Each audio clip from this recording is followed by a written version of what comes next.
네, 우리는 지금 철학과 굴뚝청소부 5부 언어학과 철학학용편을 지금 수업하고 있습니다. 이제 5-3편 비트겐슈타인을 다뤄보도록 하겠습니다. 비트겐슈타인.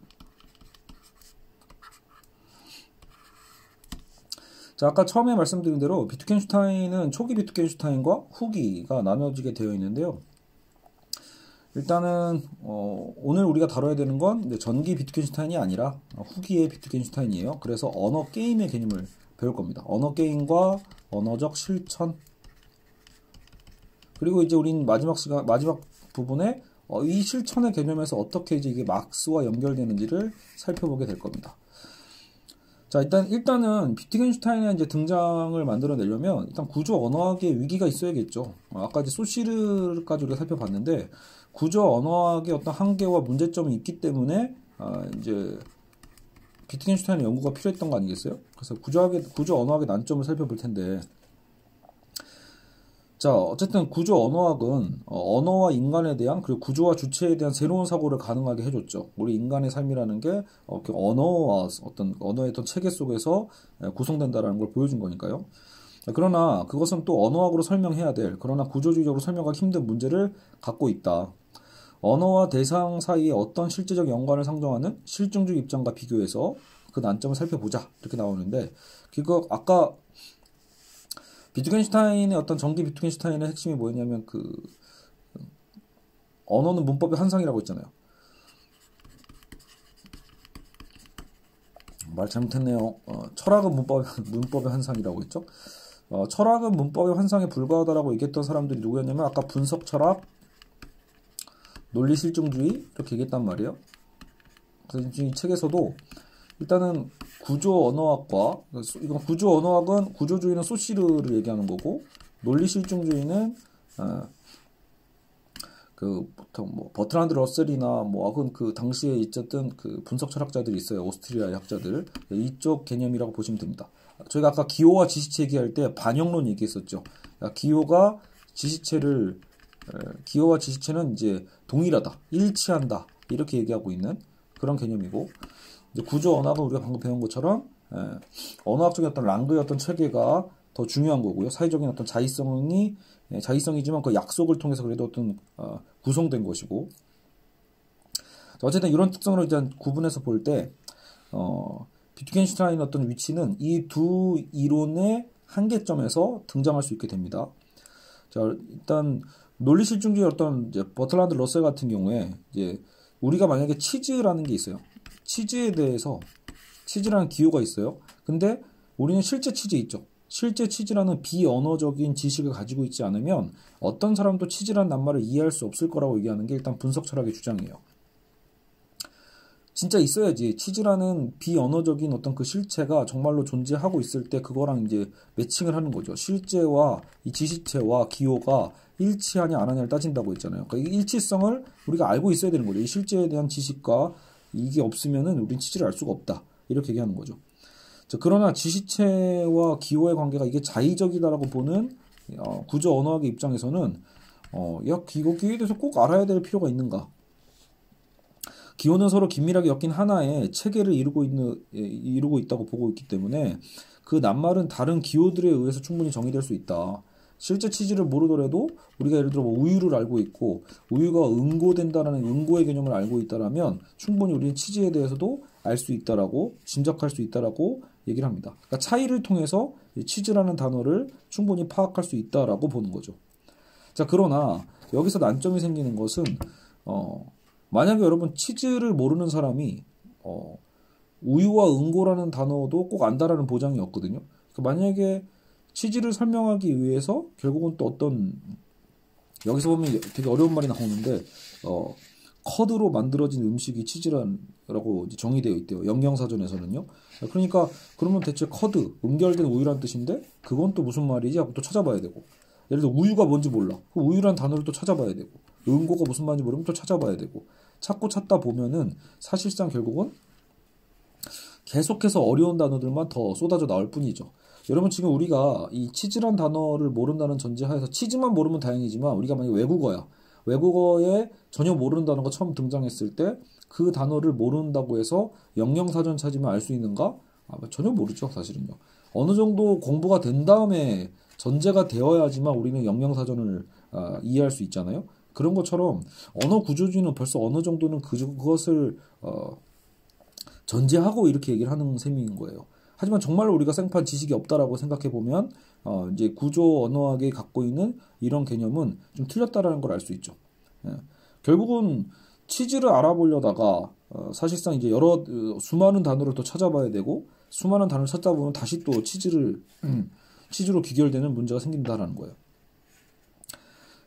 그래서 뭐 우리는 언어를 어떻게 배울 수 있는가에 대해서 우리는 지금 살펴봐야 할 필요가 있고, 그럼으로써 우리는 이게 언어를 인간이 어떻게 배울 수 있는가를 살펴봄으로써 구조 언어학의 한계와 이 논리 실증주의 한계까지도 생각해 볼 수 있게 된다는 걸 짐작해 볼 수 있습니다. 자, 구조 언어학에 따르면 기호의 의미는 기호 사용 규칙과 다른 기호들을 알아야 정의가 돼요. 기본적으로 아까 랑그를 알아야 되니까 기호 사용 규칙, 랑그를 알아야 되고 또 이 차이를 알아야 되잖아요. 그러니까 기호와의 어떤 관계, 다른 기호들을 또 알아야 돼요. 기호의 의미를 배우는 것도 마찬가지고요. 그러니까 만약에 다른 기호가 없다면 어떠한 기호의 의미도 알 수 없게 된다는 한계가 있죠. 예를 들어 조선 사람이 이제 영어를 처음 배운다고 할 때도 이 마더라고 하면 그 마더가 무엇인가에 대해서 그죠? 바로 알 수 있는가? 만약에 마더를 또 영영사전으로 찾으면 뭐 a female parent of a child or animal 뭐 이런 식으로 사전이 나온대요. 그러면 female이 뭔지, parent가 뭔지, child가 뭔지, animal이 뭔지 다 알아야 되잖아요. 결국은 마더를 알고 싶었지만 마더를 알려다가 더 모르는 단어들과 맞닥뜨리게 되어 있는 게 이 구조 언어학의 한계라고 볼 수 있는 거예요. 그러니까 이미 알고 있어야 돼요. 우리는 언어 사용의 규칙을 또 다른 언어들의 의미를 이미 알고 있지 않고서는 영어를 배울 수가 없다. 이런 문제가 생기죠. 그럼 만약에 이제 실증주의자는 이런 구조 언어학의 한계를 보면서 거봐, 우리처럼 기호와 지시체가 일치시키면 되잖아. 가리키는 거죠. 예를 들어 아까처럼 치즈라는 기호가 있으면 실제 치즈를 꺼내들고 치즈를 손가락으로 가리키면 되지 않냐. 이런 거죠. 마더가 모르겠다? 마더를 알고 싶다라면 실제로 엄마를 지칭하면 되지 않냐. 이런 얘기를 할 수 있죠. 네, 그래서 이런 걸 이제 지시적 정의라고 합니다. 좀 더 낫죠. 어찌 보면은 뭐 언어 구조주의보다는 좀 더 나은 표현일 수도 있어요. 직접 가리키면서 얘기를 하는 것처럼 분명한 건 없으니까요. 하지만 여기에서도 충분히 오해 소진이 생길 수 있다라는 거죠. 마더라고 해서 가르쳤지만 그 마더가 진짜로 우리한테는 숙모일 수도 있잖아요. 아니 내 이모인데 이모를 가리키고 이 사람이 마더라고 하네? 이럴 수도 있는 거고. 아니면 뭐 여기서 레빗이라는 용어가 나오는데 레빗도 마찬가지예요. 토끼라고 생각해서 가르쳤지만 사실 그 레빗이 손가락으로 가리키고 있는 저 손가락이 레빗인지, 아니면 지금 토끼가 뛰어가고 있었는데 뛰는 행동을 레빗이라고 한 건지, 아니면 저 귀가 되게 특징적이니까 저게 귀가 긴 거를 레빗이라고 하는 건지, 어때요? 처음에 헷갈릴 수 있겠죠. 그러니까 지시적 정의라고 하는 것도 명확하지는 않는 거예요. 혹은 가장 치명적인 건 뭐예요? 언제까지 우리가 지시할 수 있겠느냐라는 거죠. 말 그대로 모든 걸 가리킬 수는 없어요. 자, 영어로 now 이거 어떻게 가리킬 거예요? when 가리킬 수가 없죠. what, general 이런 것들은 지시적 정의로 할 수가 없다라는 거예요. 결국은 제가 좀 떠듬떠듬 하는 것 같긴 한데 구조 언어학의 한계는 뭐다? 기호 사용 규칙과 다른 기호의 관계까지 알아야 된다는 전제가 깔려 있어야지만 우리는 언어를 배울 수 있기 때문에 구조 언어학은 그거를 제대로 적용하기가 어렵고, 논리실증주의처럼 사실은 기호와 지시체의 일치관계를 통해서 어느 정도는 가르칠 수 있겠지만 역시 한계가 명확하다라는 거예요. 자, 이 상황에서 이제 비트겐슈타인이 등장을 하는 거죠.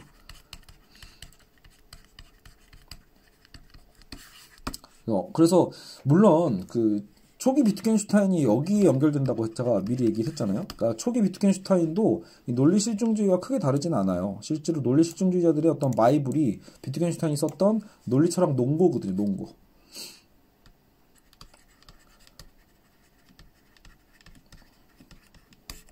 그러니까 이제 초기 비트겐슈타인 같은 경우는 이런 거예요. 우리가 이제 살아가는 세계가 있고, 우리가 실제로 현실을 살잖아요. 세계가 있고 또 언어의 세계가 있겠죠. 언어가 있고.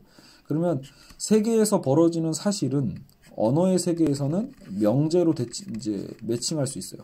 명제로서 표현되고, 우리가 세계에서 벌어지고 있는 이 사실이라는 것은 쪼개질 수 있겠죠. 원자적 사실. 예를 들어 제가 이런 거죠. 조정희는 2021년 1월 1일에 아침 대바람부터 수업하고 있다. 이런 사실이 있어요. 그걸 명제로 우리가 지금 쓸 수 있죠. 명제로 표현해낼 수 있어요. 근데 이제 원자적 사실이라는 건 말 그대로 지금 조정희는 사무실에 있고, 조정희는 2021년 1월 1일에 수업하고 있고, 이런 식으로 다 쪼갤 수 있죠. 그러니까 원자적 사실을 쪼갤 수 있어요. 명제도 쪼갤 수 있죠. 그러니까 요소 명제로. 그리고 이걸 더 쪼개면 결국은 대상. 근데 제가 펜을 지금 쓰고 있고, 지금 제가 철학과 굴뚝청소부라는 책 이걸 앞에 두고 있고, 마이크를 대고 있고, 스마트폰을 활용하고 있고, 조정일이 있고, 뭐 대상, 요소적 명제도 쪼개면 결국 이름이 남아요. 자, 이렇게 매칭이 되는 거예요. 매칭. 어때요? 이 세 개가 언어로서 다 표현될 수 있죠. 사실은 명제로서, 원자적 사실은 요소 명제로, 대상은 이름으로. 근데 이제 이것이 그대로 어떻게 보면 반영되고 있는 거고, 그렇다면 이 세 개를 우리가 이해한다는 거 뭘 이해하면 된다? 명제를 밝히 드러내면 되는 거예요. 그래서 반영론이다. 그래서 이거는 일종의 그림 이론이다. 하나의 어떤 그림처럼 투영해내는 거죠. 단어는 사물의 이름이고, 문장은 어떤 상황에 대한 그림인 거예요. 이 언어가 우리 현실 세계에 대한 일종의 어떤 그림 역할을 그대로 반영하고 있는 그림을 얘기한 거죠. 그러니까 추상화는 아닐 거예요. 그러니까 명제들은 물질이 원자로 나눠지듯이 요소 명제로 나눠지는 거고, 요소 명제까지 이렇게 내려오다 보면 참과 거짓을 밝히기가 한결 수월하거든요. 그러니까 여기서 참과 거짓에 대한 진리값을 찾을 수 있게 된다는 거예요. 그래서 명제 전체 참과 거짓은 요소 명제들의 진리함수고, 고등학교 수학책에 나오는 진리표들을 통해서 어떤 명제가 참인지 거짓인지 알 수 있다는 그런 느낌처럼, 우리 세계의 참과 거짓도 이런 결국 언어 분석을 통해서 알 수 있다라는 거죠.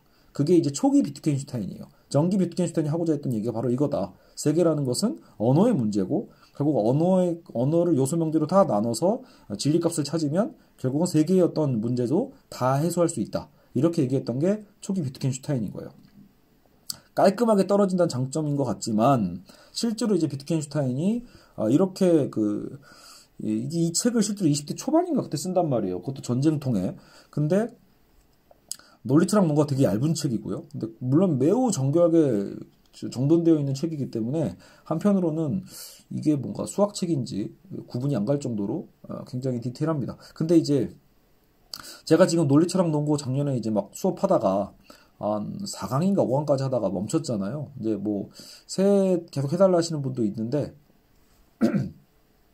제 능력의 한계를 일단 생각해 보면서 조금씩 다시 이제 읽고 있거든요. 그래서 만약에 이제 좀 정리가 되면 다시 또 제 강의를 하겠지만, 어쨌든 논리철학 논고는 실제 책도 굉장히 어려워요. 이해하기가 쉽지 않다. 근데 어쨌든 비트겐슈타인은 이 얇은 책을 통해서 철학계의 파문을 던지고 딱 엄청난 파장 효과를 만들어낸 다음에 본인은 낙향을 하고 어떻게 보면 이제 시골에서 어린 아이들 가리키면서 적적한 시골 생활을 하게 됩니다.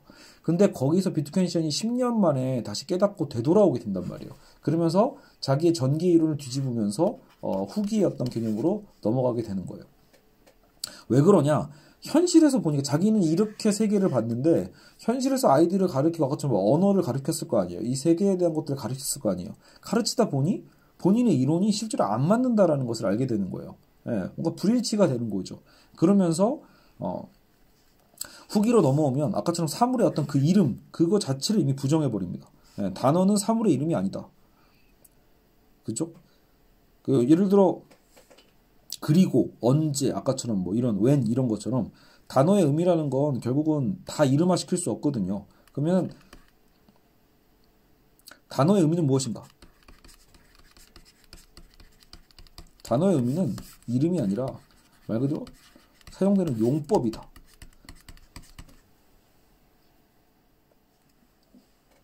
용법이 뭐예요? 사용하는 거죠. 어떻게 사용되는가? 단어가 어떻게 사용되는가에 따라 의미는 결정되는 거예요.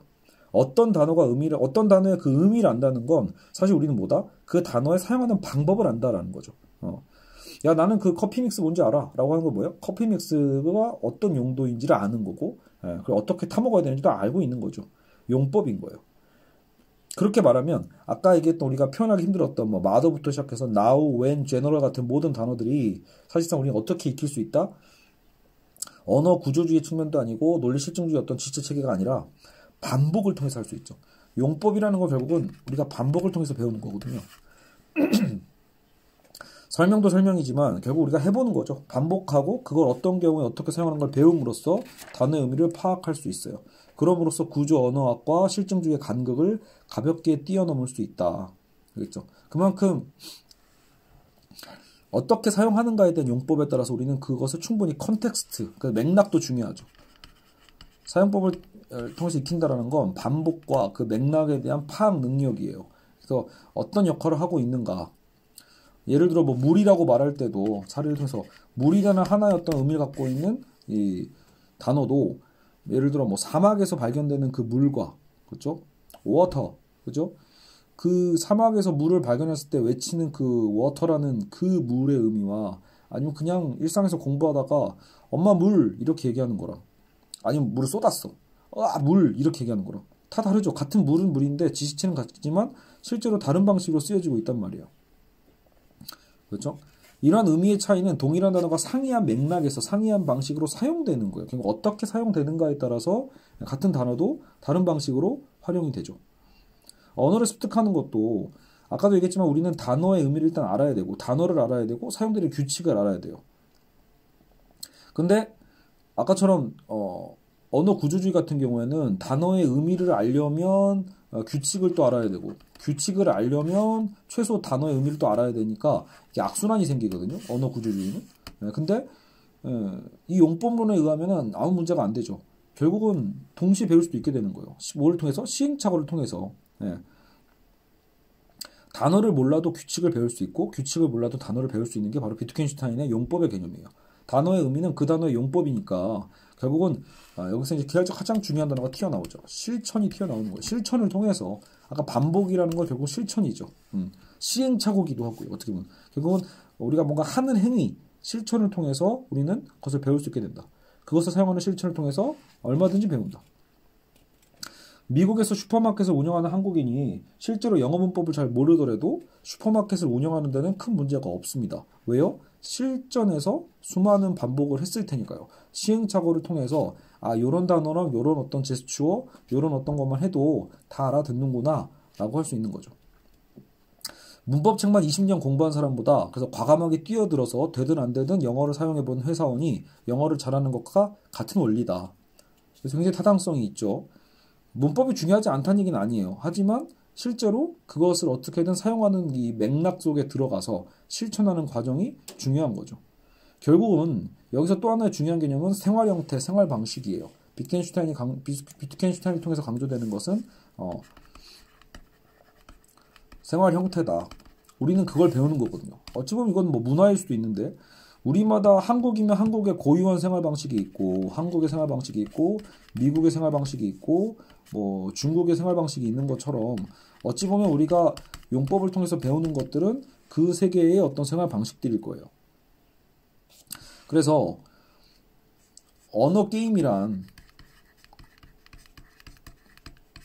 특정한 규칙에 따르는 언어적 실천과 이건 규칙을 전제로 하고 있죠. 특정한 규칙에 따르는 언어적 실천과 비언어적 실천이 서로 교차되는 거죠. 교차되는 영역이 바로 언어 게임이다. 언어 게임이란 언어와 행동의 결합체고 언어적 활동과 비언어적 활동이 교차되는 지점이다 라고 볼 수 있습니다. 언어 게임이란 개념을 사용하는 것은 말을 하는 행위가 더 큰 행위의 일부분임을 표시하기 위해 즉 생활 형태의 일부분임을 강조하기 위해서다. 이렇게 얘기하고 있고요. 아까 얘기한 것처럼 그래서 컨텍스트가 중요하고 맥락을 언어 게임은 이 맥락을 제공하는 거고 그래서 언어 게임은 동의나 합의, 실천이나 이해, 의사소통의 기준을 제공할 수 있다. 또 반대로 얘기하면 언어 게임이 거꾸로 다르면요. 같은 언어 게임을 한다면 우리는 얼마든지 그 언어 게임 안에서 동의와 합의, 실천과 이해, 의사소통을 끌어갈 수 있다면 언어 게임이 다르단 말은 언어적 실천이나 비언어적 실천이 기준으로 삼는 규칙이 다르다는 거고 그러면 당연히 규칙이 다른 만큼 게임의 규칙이 다른 만큼 합의나 어떤 공통의 실천도 어려워지겠죠. 예컨대 외국어를 배우는 것은 단지 문법이나 사전을 외우는 게 아니에요. 결국은. 그죠? 외국어를 배운다라는 것은 아까 얘기한 문법 공부가 아니라 결국은 아까 그 나라의 생활 형태를 통째로 통으로 배우는 거고 예, 그게 어떻게 보면 우리는 문화라고 표현할 수 있어요. 그 문화를 익혀가는 거죠. 그것을 배우고 거기서 사용되는 규칙을 배우는 거다. 예, 그게 우리가 외국어를 배우는 방법인 거예요. 왜냐면 전혀 다른 언어 게임으로 들어가는 거기 때문에 우리가 그걸 적극적으로 이제 어떻게든 열어두고 이 게임의 룰을 익히고자 하지 않으면 배울 수 없는 거죠. 한편 언어 사용 규칙을 언어 게임이라는 개념을 통해 이해하는 한 그것은 더 이상 이제 랑그처럼 완결 불변적 체계가 아니다. 자, 소시르는 랑그를 중시했잖아요. 근데 이제 이 랑그가 별로 중요하지 않게 되는 셈이죠. 랑그는 굉장히 강력한 구조를 형성했고 굉장히 강력한 틀을 갖고 있었는데 완결 불변적인 거죠. 그건 되게 불변적이고 완결적 체계였단 말이에요. 근데 그거를 깨트리는 거죠. 뭐가요? 언어 게임이. 요거를 공격한다. 불변성과 완결성이 아니라 오히려 가변성을 갖고 오는 거죠. 그죠? 규칙 자체가 가변적이기 때문에 말 그대로 여러분 강의실에서 사용하는 언어 사용의 규칙과 술집에서 사용하는 규칙, 어린아이와 놀면서 사용하는 규칙이 다 다르죠. 같은 언어가 아닌 거예요. 저도 마찬가지죠. 제가 지금 수업하고자 쓰고 있는 이 언어의 방식과 제가 사용하는 이런 표현들, 근데 제가 현실에서 친구들 만날 때 쓰는 단어의 어떤 표현들은 전혀 다르게 쓰여지죠. 예, 용법이 다르니까요. 그러니까 우리는 거기에 맞는 게임의 규칙을 배워야 됩니다. 그래서 구조 언어학과는 이렇게 큰 차이가 있고 여기에서 우리는 이제 막스를 드디어 만나게 되는 거죠. 사실은 이런 생활 형태라는 표현은 막스의 생활 양식과 연결이 돼요. 칼 막스도 생활 양식에 대한 개념을 얘기했었고 실천이란 개념을 가지고 언어나 철학의 문제를 다시 사고하려는 두 사람의 어떤 공통성이다. 아까 막스도 실천 철학이었잖아요. 그래서 그거 유사성이 있을 수밖에 없다.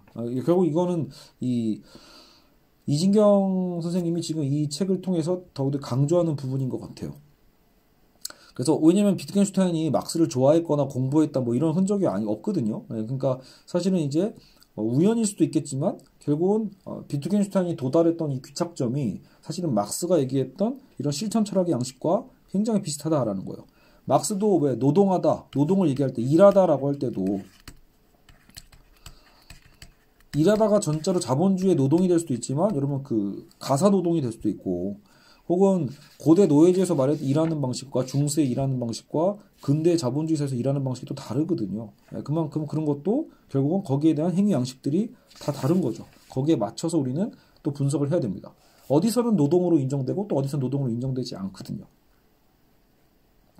자, 한편 이제 비트겐슈타인은 한 걸음 더 나아가서 이러한 생활 형태의 차이 때문에 언어 게임 사이에 싸움도 일어날 수 있다라고 봐요.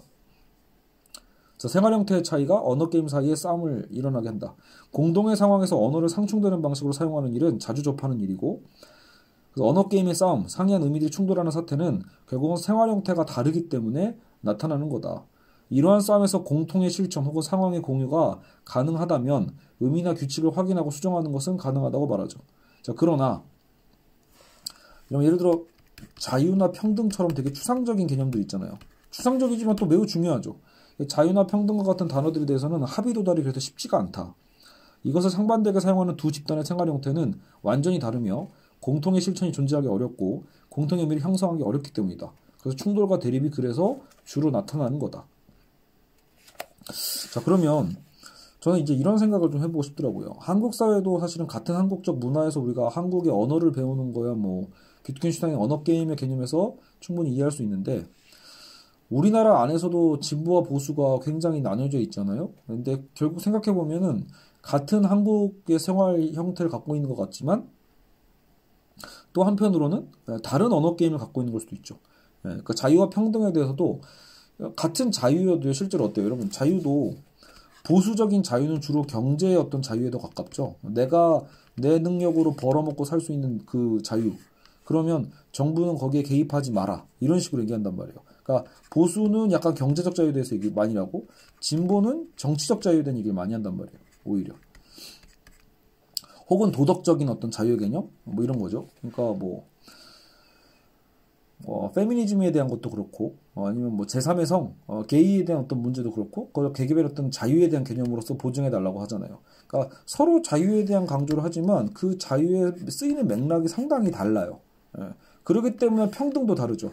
보수는 주로 기회의 평등 정도까지만 얘기를 하지만 진보는 나름대로는 어떤 뭐 결과의 평등까지도 얘기해서 완전 극단적으로 달라질 수도 있지만 혹은 뭐 실질적인 어떤 기회 평등을 얘기하면서 더 많은 것들에 대한 평등에 대한 가치를 실현해 달라는 그런 요구를 할 수도 있잖아요.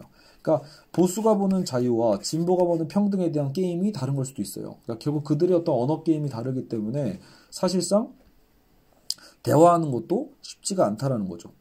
그러니까 아마도 여러분 결국은 이 대화가 가능해지려면 서로의 게임을 맞춰가거나 아니면 내가 그 사람의 게임의 룰 안으로 일단 들어가서 대화하는 수밖에 없을 거예요.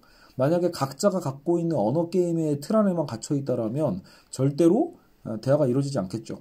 같은 자유란 단어를 의미를 쓰고 있지만 분명 다른 가치로서 얘기를 하고 있을 거고요. 평등에 대한 것도 그러겠죠. 결국 우리는 그들의 어떤 게임 안으로 들어가려고 하는 나름의 어쨌든 뭐랄까 이것도 용기라고 해야겠죠. 그런 실천의 어떤 관계가 없으면 어렵다라고 볼 수 있겠습니다. 자, 그래서 진리나 지식에 대해서 진리를 요소명주의 함수로 정의하던 초기 입장을 버렸고 전혀 다른 방식으로 썼잖아요. 결국은 이제 저기 중요한 이제 거의 우리 이제 마무리로 가고 있는데요. 자, 무엇을 안다는 것은 결국은 안다는 믿음이다. 그래서 믿음이 강조되죠. 그럼 진리라는 것도 결국은 확실하다는 믿음이에요.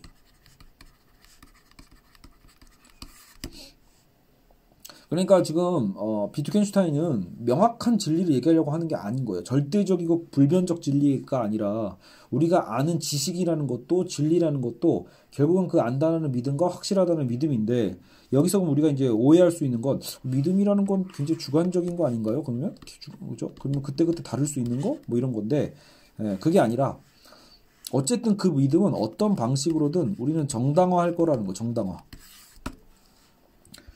정당화란 자신이 옳다는 걸 세우는 노력인데 그 방식엔 두 가지가 있다. 하나는 옳다고 생각되는 다른 지식이나 명제와 연루시킴으로써 정당화하는 거. 다른 지식과 연결시키는 거죠. 야, 이게 왜 정당하냐면 수학적으로 그래. 뭐 과학적으로 그래. 이럴 수도 있잖아요. 어디서 누가 그렇게 얘기하더라. 이런 것처럼. 또 다른 하나는 실제로 내가 확인해 봤어. 실제와 일치한다고 가정함으로써 정당화하는 방식도 있겠죠. 자, 그런데 비트겐슈타인은 이러한 정당화가 무한히 계속될 수는 없다고 합니다. 즉 정당화에는 어쨌든 끝이 있다. 우리는 어떻게든 우리가 생각하는 어떤 지식과 진리의 어떤 그 믿음을 갖고 있고 우리는 그 믿음을 어떤 식으로든 정당화하려고 하지만 결국 그 정당화의 가장 끝 지점은 무엇인가 라고 했을 때 결국 그것은 뭘로 귀착된다? 결국은 행동과 실천을 통해서 정당화의 끝에 도달하게 된다. 요컨대 실천적 목적을 위한 결단에서 믿음은 출발하는 거고 이 믿음에서 모든 지식은 출발하는 거다. 자, 그래서 실천적 목적을 위한 결단이라고 하는 거예요. 목적을 위한 결단에서 아까 그 믿음이 출발한 거니까 믿음 자체만 생각하면 우리는 되게 오해할 수 있죠. 근데 결국 이 믿음은 무엇을 불러낸다? 실천을 불러내는 거예요. 그러니까 진리의 개념이라는 것도 언어 게임과 생활 형태란 개념 속에서 다시 파악되어야만 하는 거고 실천이란 특정한 규칙을 따르는 것이기에 어떠한 실천도 규칙을 제공하는 특정한 언어 게임에 의해 행해질 수밖에 없기 때문이에요. 언어 게임이 생활 형태의 일부라는 것을 잊지 않았다면 실천이란 특정한 생활 형태 속에서 행해지는 것임을 이해하기는 쉬울 것이다. 자, 결국 진리는 무엇입니까? 진리는 다시 정리하면 특정한 언어 게임 내부에서 진리 효과에 의해 정당화되는 겁니다. 정당화되는 지식이죠. 정당화되는 지식이 곧 진리다. 진리란 특정한 언어게임 내부에서 진리 효과에 의해 정당화되는 지식이다. 자, 이렇게 정리할 수 있겠습니다. 자, 근대 철학과 비트겐슈타인 이제 마무리 정리를 한번 해보죠. 그래서 아까도 얘기했지만 비트겐슈타인의 언어 철학은 구조 언어학과 몇 가지 차이가 있는데 기호의 의미를 용법으로 정의하는 것도 그렇고 실천이란 개념을 통해 언어의 문제를 사고하는 것도 또 생활 형태 속에서 언어 활동을 이해하는 것도 다른 차이였죠.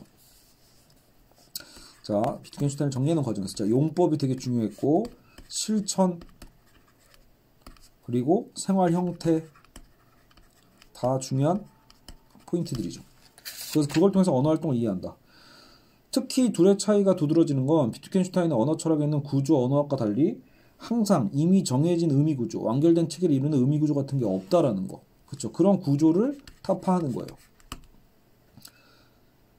랑그처럼 하나의 구조, 랑그 이런 거에 어떤 벗어나는 거죠. 하나의 단일한 체계로서 항상 이미 존재하고 있는 게 아니라 결국 뭐다? 언어적 실천을 통해서 가변적인, 그죠? 게임의 규칙으로서 존재하고 있는 거죠.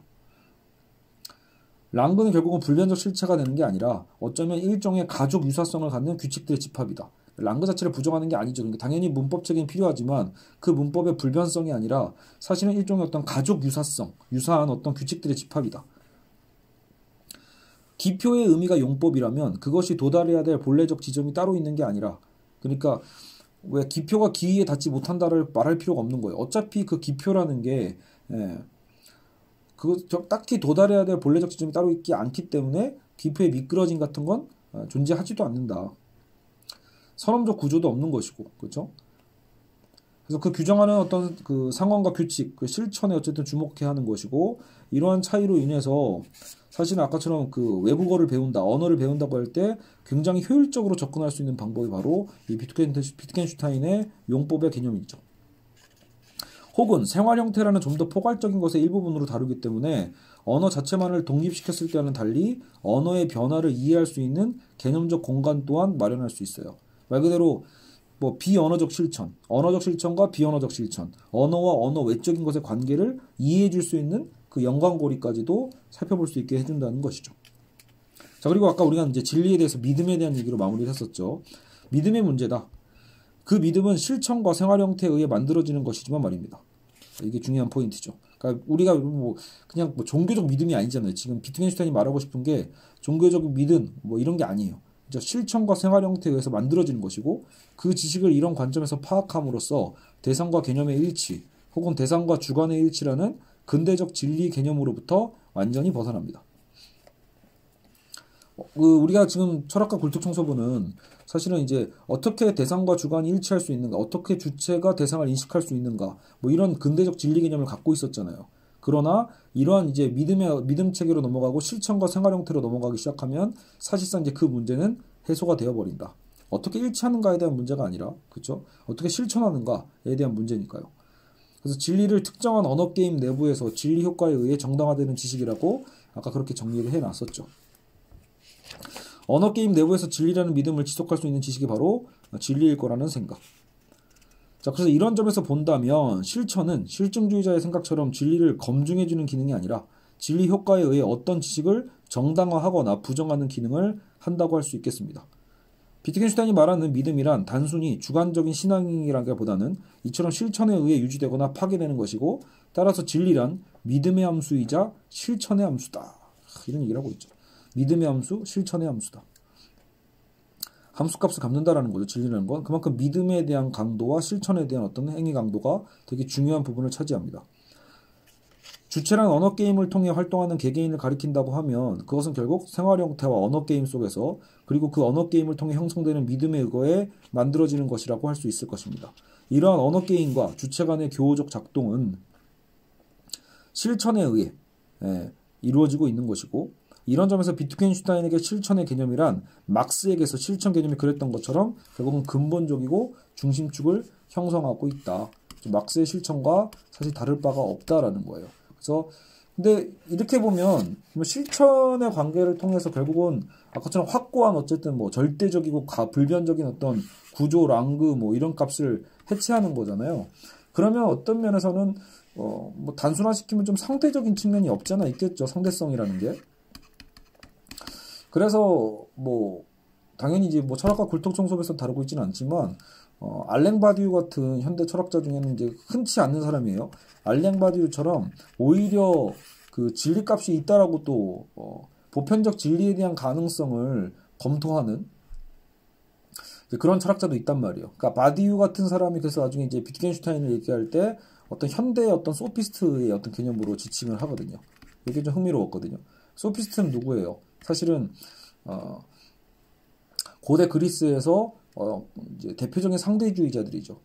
다른 말로 뭐 회의론이라고 표현할 수도 있겠지만 어떤 진리는 인간이 만물의 척도다라고 얘기하면서 결국 어떤 완벽한 진리값이 있는 게 아니라 그때그때 다르다라는 개념으로 얘기했던 그 상대주의자의 이름이 소피스트인데 알랭 바디오가 비트겐슈타인을 얘기할 때 그런 식으로 표현을 하긴 합니다. 그만큼 어찌 보면 후기 비트겐슈타인은 결국은 이제 이 실천의 어떤 관계, 아까처럼 뭐 정당화된 어떤 그 믿음에 대한 얘기도 함으로써 어찌 보면은 절대적이고 보편적인 어떤 진리값이 아니라 그것을 어떻게 보면 해치하는 어떤 개념으로도 볼 수 있겠죠. 사실 구조주의라는 것 자체가 굉장히 보편적인 진리값이라면 그것을 벗어나는 과정이기도 하니까요. 그러니까 포스트 구조주의를 얘기하고 있는 나중에 이제 우리가 이제 후반부에서 다루게 되는 뭐 학자들, 푸코나 들레즈와 가타리 같은 경우에서는 다 그런 요소들이 보인다고 할 수 있겠습니다. 자, 그럼 어쨌든 이렇게 해서 오늘 비트겐슈타인까지 살펴봤습니다. 그래서 5부 언어학과 철학혁명편, 훔볼트, 소시르, 그리고 이제 비트겐슈타인 이 세 사람을 다 함께 다뤄볼 수 있는 시간이었습니다. 자, 이제 마지막 6부가 남았는데요. 마지막 6부는 학자가 무려 5명이나 되기 때문에 이거를 한 타임에 그냥 뭐 1시간 반 안에 5명을 다 한다? 불가능할 것 같고요. 차라리 그래서 레비스트로스, 락강, 알티세르까지 묶고 푸코랑 들레즈와 가타리를 따로 또 묶어서 2강에 나눠가지고 정리를 해보도록 한번 노력해 보겠습니다. 자, 여러분 어쨌든 다들 새해에 지금 뭐 이 방송을 듣는 분들이 새해에 듣는다는 보장이 없죠. 막 이게 여름에 듣는 분도 있고 심지어 2023년 새해에 듣는 분도 있을 수도 있는데 비록 시간은 다르지만 그래도 여러분 이 수업을 통해서 지금 이 순간 우리는 어쨌든 연결되어 있는 거죠. 커넥팅 되어 있다. 그래서 제 시간에서는 여러분 새해 복 많이 받으시고요. 여러분의 시간에서는 최선을 다해서 그래도 여러분 삶 안에서 나름대로 여러분이 갖고 있는 그 언어 게임이 있다라면 그리고 다른 사람의 그 게임 안으로 여러분 또 들어갈 수 있는 어떤 실천과 어떤 용기가 있는지 그것을 묻고 싶습니다. 그것이 있다라면 우리는 조금 더 그 우리 어떤 차이의 장벽을 넘어설 수 있지 않을까 이렇게 생각해 봅니다. 자, 어쨌든 오늘 수업 여기서 마무리하겠습니다. 여러분 고생하셨습니다.